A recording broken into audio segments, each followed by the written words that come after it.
welcome back to my YouTube channel. Shoy here again, and today we're going to be doing a personal vlog. I definitely wanted to bring this video to you guys because I really had like this feeling today, this morning. My morning didn't really start off the way that I wanted it to, but then, you know, I tapped back into my energy. And if you guys hear some noise, I do apologize. As you can hear, that is my daughter upstairs and my stepson's upstairs, and they're just playing and stuff, so I am sorry about that. But we are in February, of course. We're a couple of days into February, and this is the month of love, right? And we have Valentine's Day coming up, and I feel like although this month is the month of love, this is Black History Month too, so what I'm going to talk about today is really important as well. And it's also my birthday month too, you guys. My birthday is next week and stuff. I feel like there's like so much positivity, but at the same time so much negativity surrounding February sometimes. Like I see a lot of people bash Valentine's Day, and I can understand because Valentine's Day, a lot of people have bad experiences. I've had some not so good experiences in the past.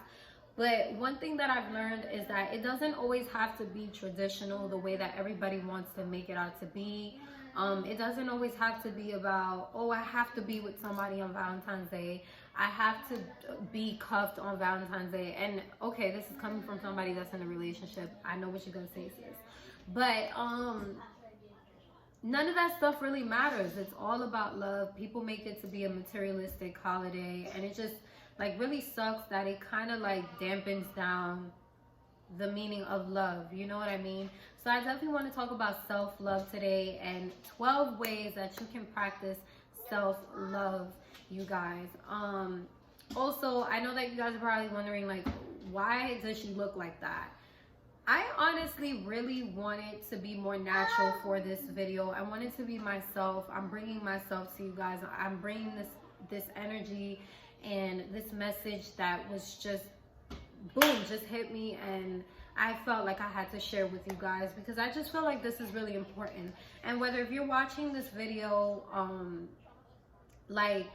if you're watching this video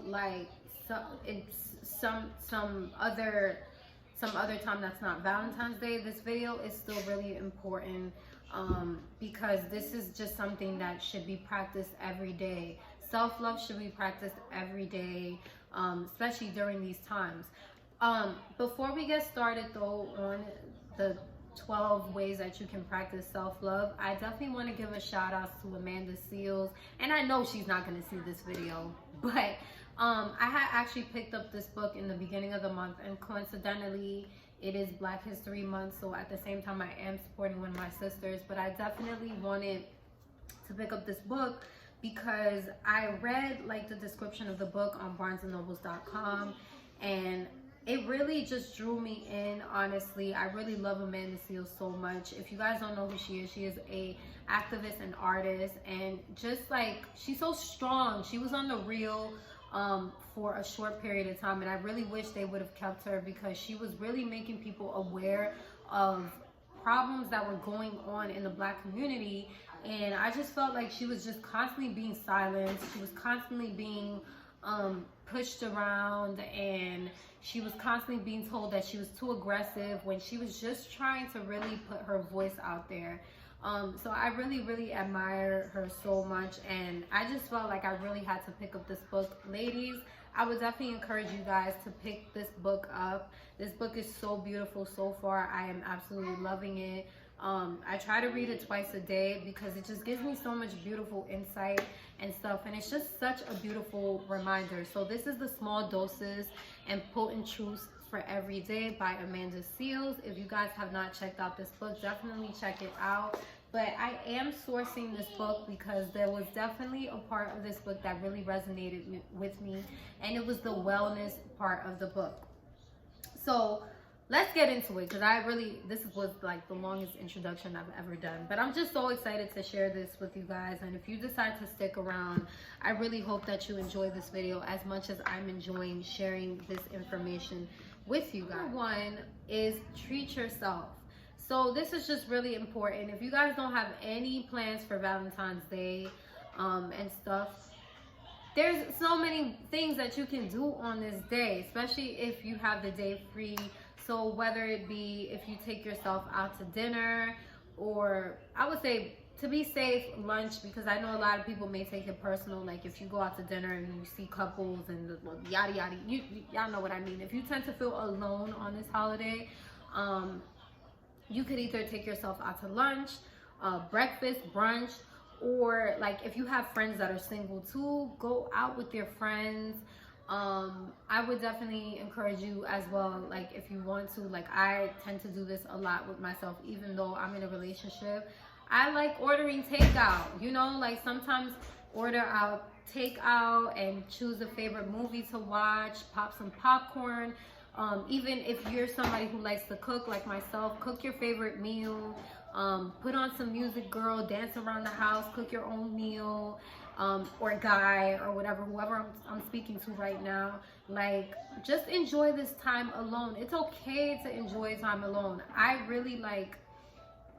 I learned this during my 20s, and this is my last year being in my 20s, and it's just been such a blessing to have this awakening and realizing that loving yourself is really important, just as much as it is important being compassionate. Just as important as it is being compassionate with others, it's really important to be loving to yourself. So I just feel like you showing yourself love, you treating yourself is just really, really important. Please treat yourself. Please love on yourself. Please, this is all about love. So this is why I've made treating yourself number one, because treating yourself can be many different ways. And so this is going to branch out into the other 11 ways that you can love on yourself. Number two for me is meditate. So if you guys are not more on the spiritual side and you're more on the religious side, that would translate to you just praying and stuff. But meditating is such a beautiful way, or even taking maybe a minute out of your day to just breathe. You know, with me, I am home all the time. I'm a stay-at-home mom, if you guys didn't know, but I also do YouTube. I want to say full-time. I try to do it as much as possible, but I do YouTube. I am a beauty influencer as well. You guys already know this about me. But the majority of my day centers around the kids. It's a 2-year-old and a 6-year-old. I have to do virtual with my 6-year-old. I have to run around behind my 2-year-old. I have to dedicate my day to them, and it can be very hectic. It could be very, very, very stressful, and especially during these times where we can't go out and do too much and we have to stay home, it can feel very, very suffocating.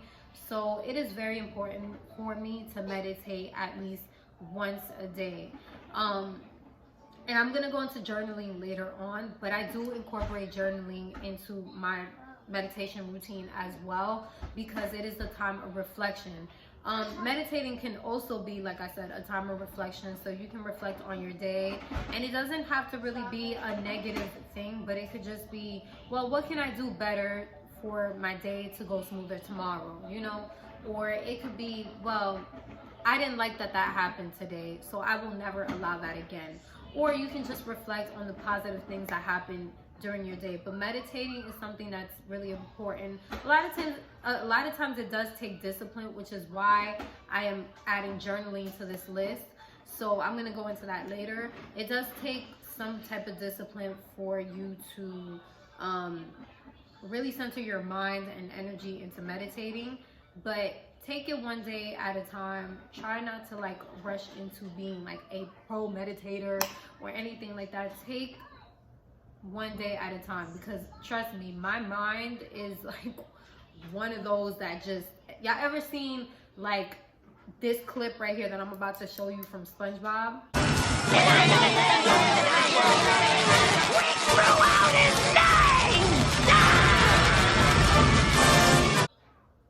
That's my mind. That is my mind on a daily basis. So meditating is just really important to me, or me taking the day, the time out of the day to journal. So number 3 is go to therapy. You guys, this is the number one, this should be number 1, honestly. But I'm just gonna put it as number 3 because I feel like this is a step that people struggle with. I've seen it before. A lot of people have a struggle with opening up, especially in my generation. For some reason, people are not like really good at being vulnerable, and I'm gonna go into being vulnerable later as well. But people are just not good at it. And so I want to give you guys some insight on therapy. Therapy is definitely one of the most helpful things that I have encountered in my life. I have gone to therapy ever since I was like 12, and I know that that's a really early age, but those are like personal things, and there's personal reasons as to why I went to therapy that early in my life. But therapy is so helpful and so important. Even when I reflect back on the times, like I'm currently not going to therapy right now because I'm practicing other ways to self-heal. But back in the days when I used to go, I have so many beautiful memories of my therapy sessions.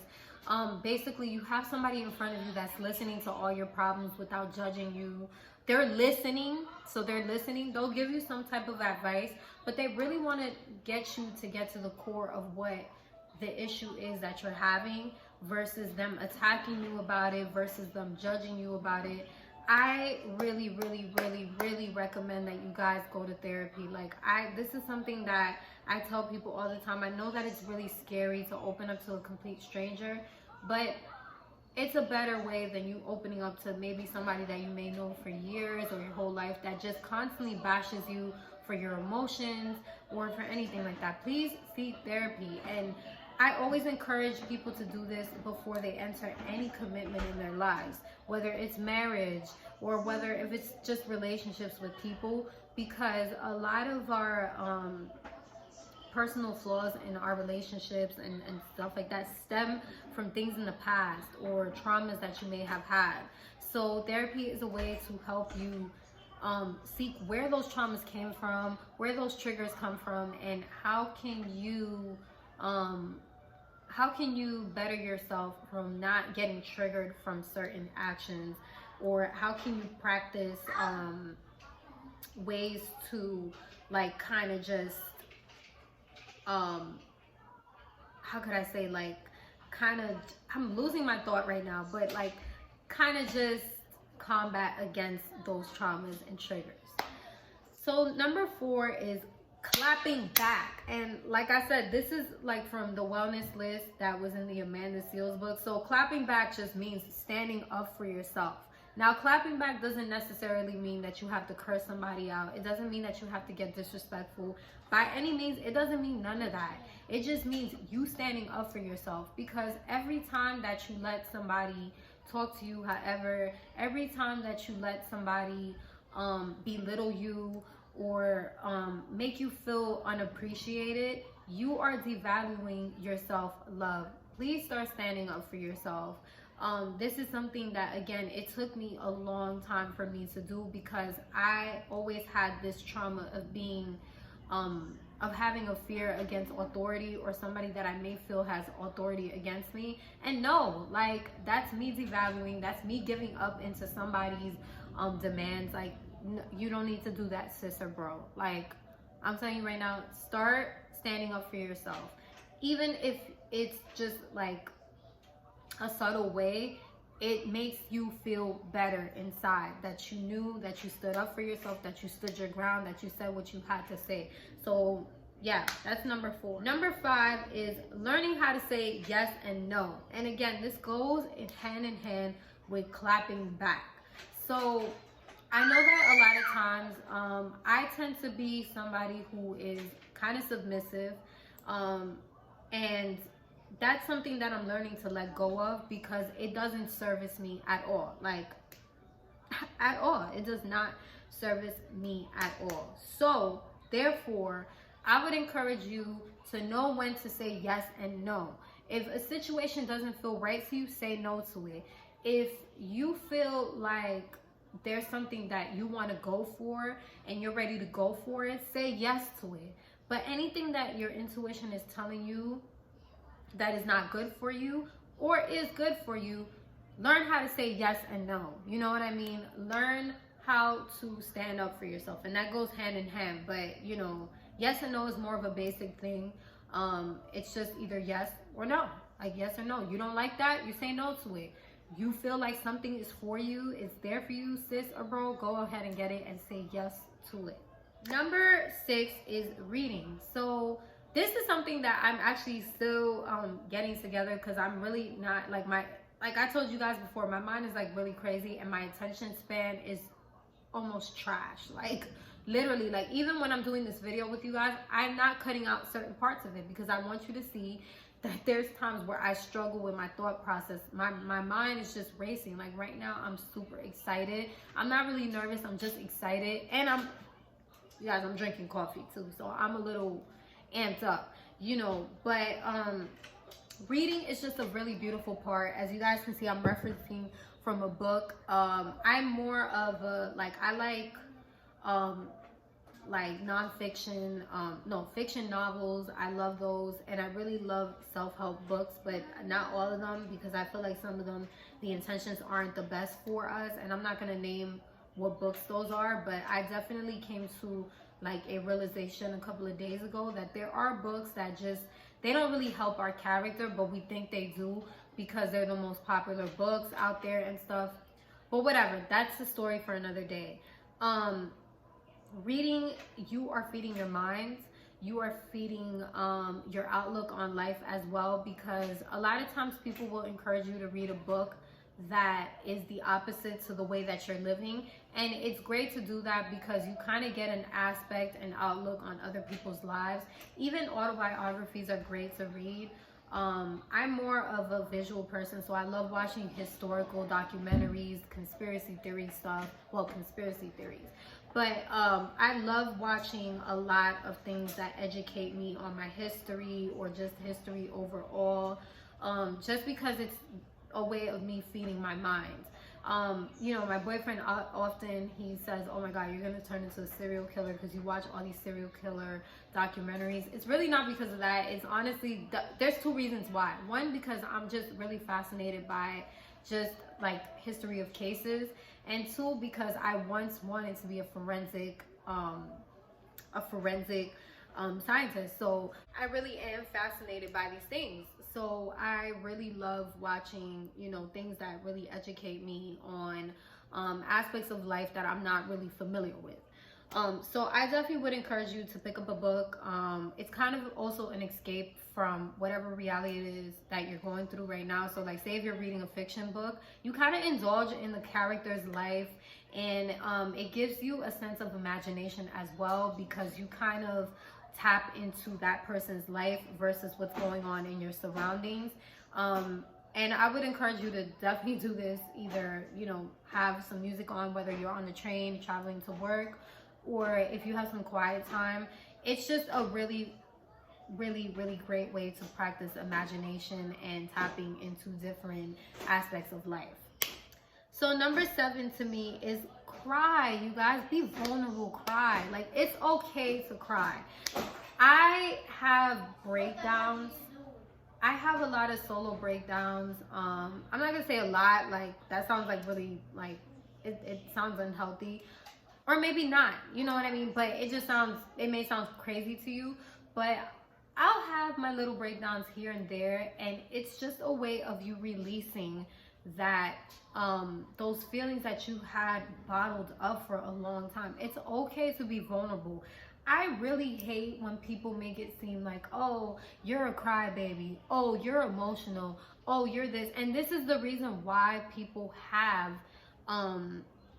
emotional breakdowns, or they have anxiety attacks, which I have really bad anxiety, you guys. But this is why people have these things, because it's like when you turn to somebody and you break down and stuff, they start to judge you. And this is why I tell you guys, please seek therapy, because there's always going to be people who are going to belittle your emotions. There's always going to be people who are going to downsize whatever it is that you're going through, and that's just not healthy for you. So you know, I definitely would encourage you, let it out.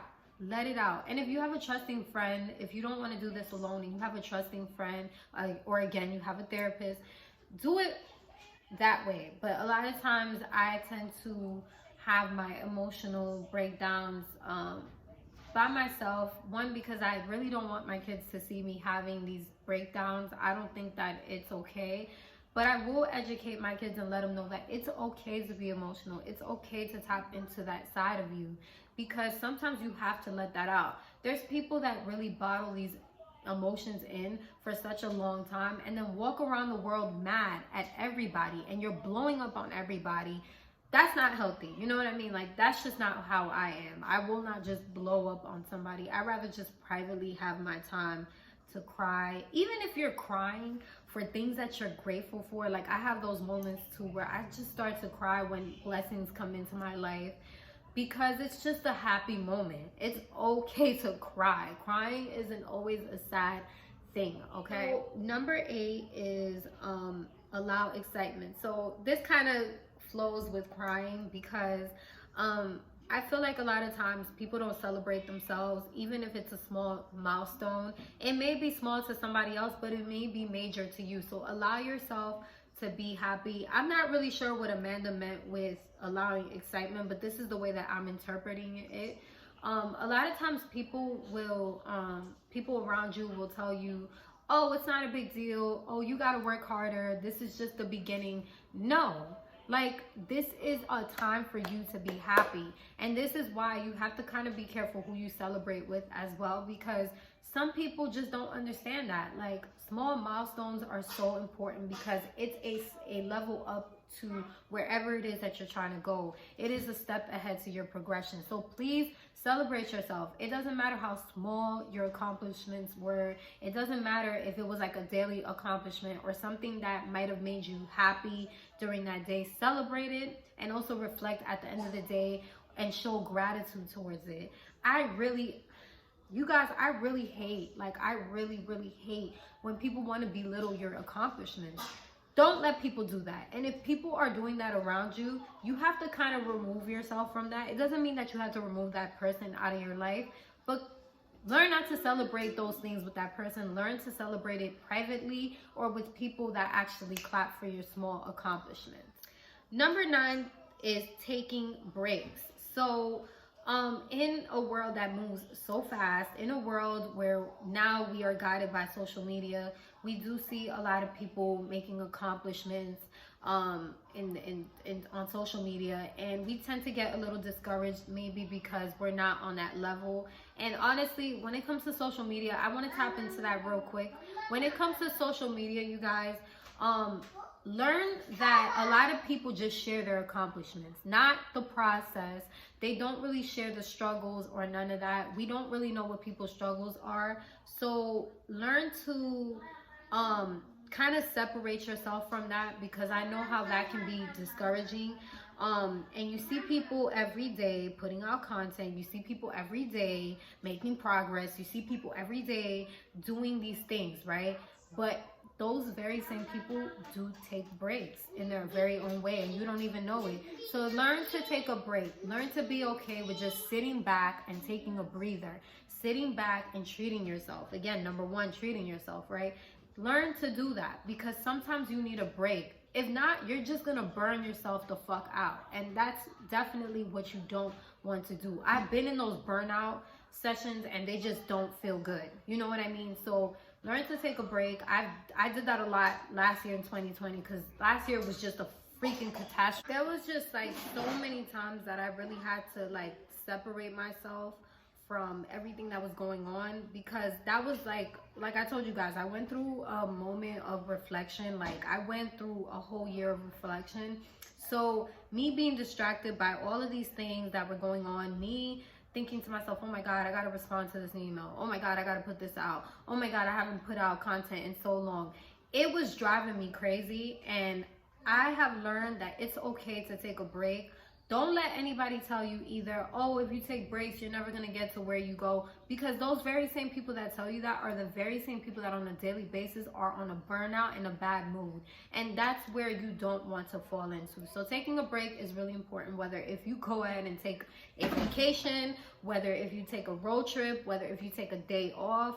whether if you take a week or a month off, it doesn't matter. Just take a break, okay? So number 10 is indulge in your hobbies. Indulging in your hobby for me is definitely an escape. I would say for me a hobby is, I want to say makeup is a hobby, but it's definitely become my career.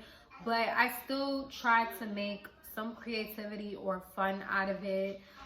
Cooking is definitely a hobby too, which is why I haven't really shared a lot of recipes with you guys, which that's coming. But I'm taking my time learning because I really love to cook. I'm just really lazy. There's other hobbies that I indulge in as well, but I'm just not really ready to share with the world as of yet. But you know, indulge in those things. Even like working out was definitely a very important part of my hobbies as well. I didn't really make it a career thing, but it just became that because I was so passionate about it and I started sharing it on YouTube. So it really became a moneymaker in a way. But working out was definitely a hobby for me. It was really fun. I was really into it, doing research and stuff. And when I indulge in my hobbies, like I really do research, like OD. Like I really make sure that I learn every aspect of it so that I'm able to enjoy it and do it properly as well. Whatever it is that you love to do, indulge in it. You know, take a time out of the day to do it, or take a time out of the week to do it, because some of us are really busy. We're not able to do our hobbies. We're not able to practice those things. But whenever you have time, indulge in it. And as you indulge in it, you'll get better at it as well. So number 11 is skincare. And I have to say this, man, because you guys know how I feel about skincare. This is why I came all the way natural today. Like, I was like, I'm not coming into this video all glammed up, or, you know, take an hour to get glammed up. No, I want you guys to see me and the things that I love and what I love about myself. I love my hair. I love my skin. My skin has progressed over the years and stuff. It's not perfect, but it's progressing. Skincare is so important. Like, at night when I do my skincare, and you guys know I love me some Butter Bar, and I'll leave my discount code below so that you guys can go ahead and gift yourself some great vegan skincare. But skincare, and you're also supporting a Black owned business, by the way. But skincare is just so important to me, because just like what you're putting inside your body, what you're putting on your body is just as important. Take the time at night after you shower to lotion up your body, oil up your body, love on yourself. That definitely is you loving on yourself. I actually have 13 ways that you can love yourself, because this last one is going to be like mind-blowing, and I'm sorry you guys, but I'm gonna add this one in. But I definitely feel like loving on yourself by doing skincare is really important. When you see the progression of your skin coming along, it's such a beautiful thing. It's kind of like a caterpillar turning into a butterfly. That's the way that I see it. Love on yourself, and loving on yourself is doing proper skincare. It doesn't mean that you have to do the whole Korean, you know, step skincare system, which is what I really do. But, you know, starting with just lotioning your body, nourishing your body, you know, starting with maybe a tea that can help with your body, taking supplements, because it's not just, you know, you cleansing your skin and scrubbing and all of that. It's also what you're putting in your body as well. Skincare is just a really important part. Just like you're able to get up and do your eyebrows or pop on some lipstick and lashes, your skincare comes first. You guys may look at me like I'm funny for this, but I want to tap into sexuality. I really do, and I have to. We're women. I don't know about men, but as women, this isn't something, and I feel like people are becoming more open to it. There definitely is communities in the internet where they speak on this, but masturbation, masturbate, okay? Masturbation is definitely a form of self-love. Masturbation does not necessarily mean that your partner is not fulfilling your needs. I think that people take this misconception of masturbation. It's like you can't really share it with people because they're going to think, oh, well, aren't you getting pleased by your partner? It's not about that, okay? You, out of anyone in the world, knows what pleases you, okay? You know better than anybody. Therefore, Masturbation is a way to release some type of energy. It's also a way for you to please yourself. You feel way better at night. If you can't sleep, you can go ahead and do it. And I'm not gonna say I promise you, sis, you're gonna go to sleep right after, but it might just happen. You know, and it helps. It helps. Okay, I'm gonna just say it like that. It helps. Whether if you're using toys or if you're just using yourself as a form, it's a way to tap into your sexuality. It is a way to explore your body. It's also a way for you to learn what pleases you, what doesn't please you with your partner as well, because you can guide your partner into, hey, look, let's try something new. I like this, I like that. So it's a way of you tapping into sexuality. I don't really have to go into masturbation, because if you practice this, this is something that you already know. But if you didn't already know, I think that it's a healthy way for you to practice self-love. The last thing is journaling. So journaling is a great way not just to practice self-love, but it's a way to incorporate into your meditation as well. I tend to do that after I meditate. It is a way for me to reflect on the day, or it is a way for me to tap into how I'm feeling in the beginning of the day as well.